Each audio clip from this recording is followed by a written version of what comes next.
बड़े गिरोह का पर्दाफाश किया गया है जो शादी का झांसा देने के बाद में जो है पैसे ऐंठ लिया करते हैं और फिर भाग जाया थाना कोतवाली में नारतोड़ा के निवासी रवि सिंह द्वारा सूचना दी गई कि उसके साथ एक महिला जिसने अपना नाम रेशमा बताया था, उससे दिनांक 24/12 को शादी करी और 26 को वो घर से चली गई। उसके साथ ऐसा उसे पैसा पता चला कि उसने 75,000 रुपये दिया था और शादी का झांसा दे के जो दुल्हन है वो लुटेरी बन के उसका पैसा ले गई और उसको पता नहीं चला। उसकी रिपोर्ट पर धारा 420-34 का प्रकरण थाना कोतवाली क्षेत्र में कायम किया गया। प्रारंभिक जानकारी में पता चला कि जो प्रार्थी है रवि, उसका एक दोस्त था जो देवास का रहने वाला था विनोद। उसने उससे शादी की बात की। विनोद देवास का रहने वाला और इसका परिचित था।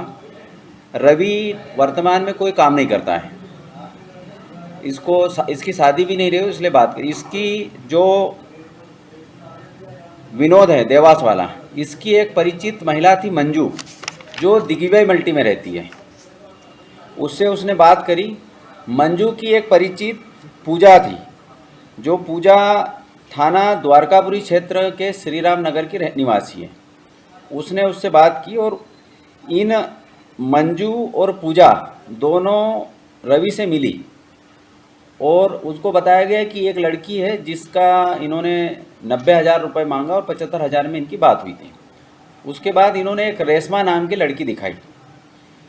वो रेशमा के नाम से ही जानता था, रेशमा पटेल के नाम से। शादी होने के बाद जब पता चला कि वो लड़की चली गई, उसके बाद जांच के दौरान उसका नाम राधिका उर्फ वर्षा राव, ये गड़बड़ी पुलिया के पास की रहने वाली पाई गई। उसकी उम्र 20 वर्ष है।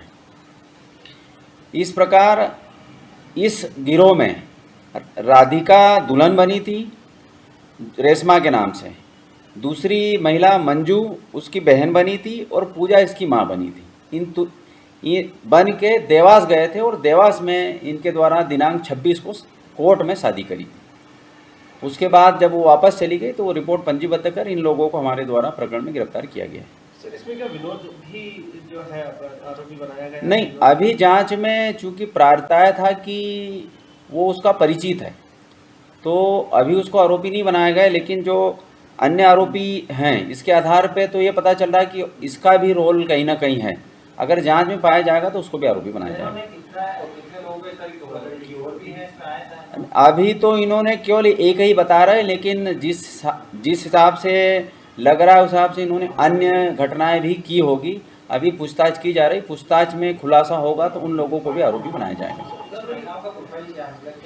इसमें जो दुल्हन बनी है वो झाड़ू पोछा का काम करती है, जो बहन बनी है मंजू वो बर्तन मांजने का काम करती है, और जो पूजा है ये भी झाड़ू पोछा का ही काम करती है। सर, इनके पति या परिवार की बात करें तो कुछ है, शादीशुदा है या पहले से? हाँ, ये राधिका तो कुंवारी है, लेकिन पूजा और मंजू दोनों शादीशुदा है। और मंजू का पति वीरेंद्र चौधरी और पूजा का पति सोनू मराठा, ये दोनों इनके बताए अनुसार NDPS में बंद हुए हैं और जेल में हैं।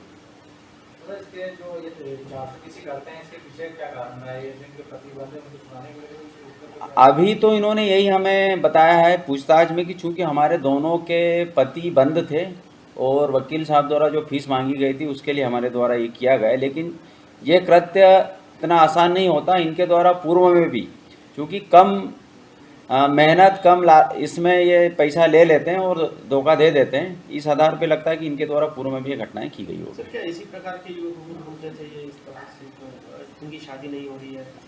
हाँ, ये तो अभी जांच में तो यही आया है कि कोई ना कोई इनका एजेंट रहता था और जिसकी शादी नहीं होती थी वो उनको सूचना दे देता, उस आधार पे करते थे। अभी तो एक ही बताया इन्होंने, लेकिन जांच में अन्य लोग भी हो सकता है, अन्य गिरोह भी हो सकता है और अन्य लोग भी जुड़े हो सकते हैं।